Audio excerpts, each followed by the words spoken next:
पति अभी नहा ही रहा था कि तभी फोन पर मैसेज टोन बजी। पत्नी मोबाइल के पास ही खड़ी थी।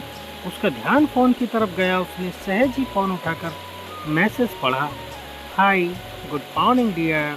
किसी बेबी का मैसेज था। पत्नी सोच में पड़ जाती है कि अब ये बेबी कौन है।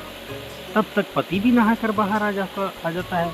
पत्नी उसे किसी बेबी का मैसेज आया है बताती है। पति मुस्कुरा देता है। फ़ोन उठाकर उस मैसेज का रिप्लाई करता है, hi baby, how are you, और अपने काम में लग जाता है। इस रिप्लाई को भी पढ़ती है। अब हर पल पत्नी के दिमाग में यही विचार कौनता रहता है कि ये बेबी कौन है। शाम को पति घर आता है। पत्नी उससे पूछती है, ये बेबी कौन है। पति जवाब में सिर्फ मुस्कुरा देता है और फिर से अपने काम में लग जाता है। 3 दिन बीत जाते हैं। उन विचारों ने अभी तक पत्नी का पीछा नहीं छोड़ा था और फिर से पति के मोबाइल पर फिर एक बार बेबी का मैसेज आता है, आज तो मिलोगे नहीं, तुम्हारी बहुत याद आ रही है। इस मैसेज ने आग में घी डालने का काम किया। पत्नी का शक और भी ज़्यादा पक्का हो गया। बीच बीच में ऐसे मैसेजेस का आदान प्रदान होता रहता था और पत्नी के मन में शक की जड़ें और गहरी हो गईं। पति पूछने पर भी जवाब में सिर्फ मुस्कुराहट के और कुछ नहीं रहता। ये शक गुस्सा बनकर जब ज्वालामुखी की तरह फट पड़ता है। जब एक दिन उसे अपने पति की जेब में सिनेमा की 2 टिकटें। पत्नी अपने पति से बहुत झगड़ती है। पति उसे समझाने की कोशिश करता है लेकिन वह कोई भी बात सुनने को तैयार नहीं है। पति को भी उस पर गुस्सा आ जाता है और ये झगड़ा और भी ज़्यादा बढ़ जाता है। गुस्से में पति घर से बाहर निकल जाता है। पत्नी का गुस्सा पति से कई गुना ज़्यादा है, परंतु वो अपना सारा सामान पैक करती है। एक चिट्ठी लिखती है कि मैं मायके जा रही हूँ हमेशा के लिए, और पति का घर छोड़कर चली जाती है। गुस्सा शांत होने पर जब पति घर आता है तो चिट्ठी पढ़कर उसके होश उड़ जाते हैं। 10 दिन बीत जाते हैं और गांव के उस घर पर डोरबेल बजती है जहां पत्नी रहने चली गई है। पत्नी दरवाज़ा खोलती है। दरवाजे पर 10 साल की एक छोटी बच्ची हाथों में चिट्ठी लिए खड़ी है। वह पत्नी को वह चिट्ठी देती है। बच्ची से वह चिट्ठी लेकर पत्नी चिट्ठी खोलकर पढ़ती है, डियर वाइफ, जिस बेबी की वजह से हम दोनों में इतने झगड़े हुए और तुम हमारा घर छोड़कर यहाँ चली आई हो, ये बच्ची जो अभी तुम्हारे सामने खड़ी है वह वही बेबी है, अनाथ आश्रम की एक प्यारी बच्ची। इसी के साथ मैं बातें करता था, सिनेमा जाता था। पहली बार जब तुमने बेबी के बारे में पूछा था तो मैंने जानबूझकर तुम्हें नहीं बताया था। सोचा था थोड़ा मजाक करता हूँ, देखता हूँ तुम कैसे रिएक्ट करती हो, लेकिन मैंने ये कभी नहीं सोचा था कि तुम्हारा शक इतना बढ़ जाएगा कि तुम घर ही छोड़ दोगी। हाँ, सबसे ज़रूरी बात ये तो बेबी है वह किसी और की नहीं बल्कि तुम्हारी ही बेटी है। रुको, अपने आप को संभालो और आगे की बात ध्यान से पढ़ो। हमारे शादी के 2 साल पहले की बात है।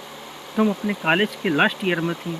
तुम्हारे प्रोफेशन में नोट्स लेने के बहाने तुम्हें बुलाया था और तुम्हें चाय में एक नशीली दवा खिलाकर ना करने वाला काम किया था मैंने। इसमें तुम्हारी कोई गलती नहीं थी, लेकिन कुदरत ने अपना काम किया और तुम्हारे पेट में इस बेबी को डाल दिया।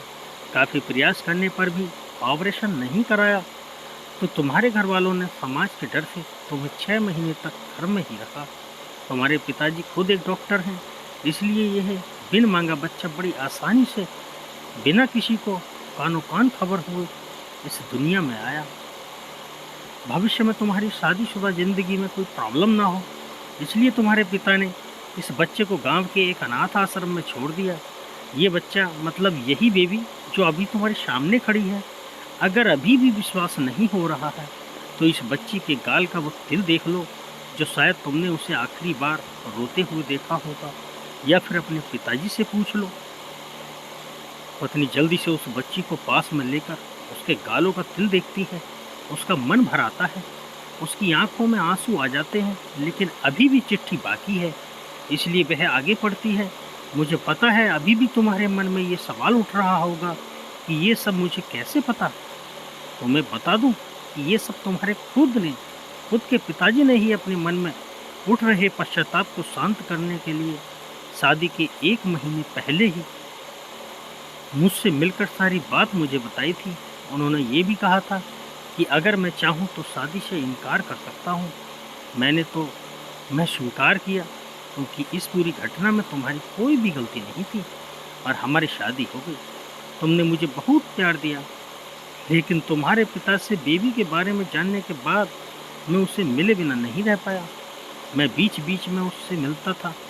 उससे मिलना, उसके साथ समय बिताना मुझे अच्छा लगता था। कितनी प्यारी बच्ची, बिना किसी गलती के क्यों सज़ा भुगते? बस इसलिए मैं थोड़ी-सी खुशी देने की कोशिश करता था। बस मुझे इतना ही कहना था। अब अगर तुम फिर से अपने घर आकर मेरे साथ रहना चाहो, तब तुम उस गैलरी में आ जाओ। तुम्हारा और सिर्फ तुम्हारा डियर पति। बिना एक क्षण की भी देरी के पत्नी दौड़कर गैलरी में पहुंची और रास्ते पर उसका पति खड़ा था। उसके चेहरे पर मुस्कान की, अपनी पत्नी की आंखों में आंसू के वो कारण कुछ भी अपने दोनों के बीच में कभी भी सबको थोड़ी सी भी जगह मत दो, क्योंकि दुनिया में हर बीमारी का इलाज है, लेकिन शक नाम की बीमारी का कोई इलाज नहीं है। मन शांत रखो, जो भी मन में आए एक दूसरे को बताओ। तो प्यारे दोस्तों, आपको ये स्टोरी कैसी लगी प्लीज़ कमेंट करके बताएंगे और चैनल को सब्सक्राइब ज़रूर करेंगे।